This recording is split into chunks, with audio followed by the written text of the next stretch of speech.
கொடைக்கானலில் கடைசி நாள் ஒரு வழியா ஷூட்டிங் எல்லாம் முடிச்சாச்சுப்பா. நைட்டு பஸ் ஏறணும்னு சொல்லிட்டாங்க.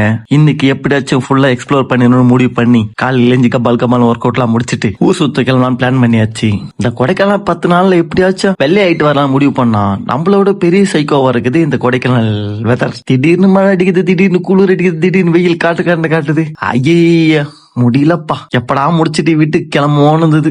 ஆனா இந்த கடைசி நாள் நம்ம குஜால தான் போச்சு. என்ன எக்ஸ்ப்ளோர் பண்ண போறோமே, சோ அந்த சந்தோஷத்துல ஒரு குத்தாட்டத்தை போட்டுட்டு ப்ரொடக்ஷன்ல இருந்து காலைல பிரேக்ஃபாஸ்ட் வந்துச்சு. 2 இட்லியை கபால் முழுங்கிட்டு மூட்டை முடிச்சு எல்லாம் கட்டிக்கிட்டு கிளம்பியாச்சு. சரி ஒரு கேப் புக் பண்ணி ஊர் சுத்தலாம்னு கிளம்புனா ஓன இடத்துல ஒரு நாய் நம்மள சொரண்டிக்கிட்டே இருக்குது. பைபிள ஓனர் செட் பண்ணி வச்சிருக்கான் போல. வர கஸ்டமர் எல்லாம் இப்படி சொரண்டி கூப்பிடுன்னு பசங்க எல்லாம் வெறித்தனமா கேபுக்கு பார்கெயின் பண்ணிட்டு இருந்தாங்க. நமக்கு அதுக்கு சம்பந்தமே இல்லாத மாதிரி நான் நாய் கூட விளையாடிக்கிட்டு இருந்தேன். சக்சஸ்ஃபுல்லா கார்ல ஏறி உட்காந்துன்னு பயணத்தை தொடர்ந்தாச்சு. First spot Guna cave. எல்லாரும் வாங்க என் கூட சேர்ந்து ஊர் சுத்தி பார்க்கலாம். சரி பக்கத்துல இருக்குன்னு பார்த்தா இறங்கி அது மட்டும் போயிட்டே இருக்குது.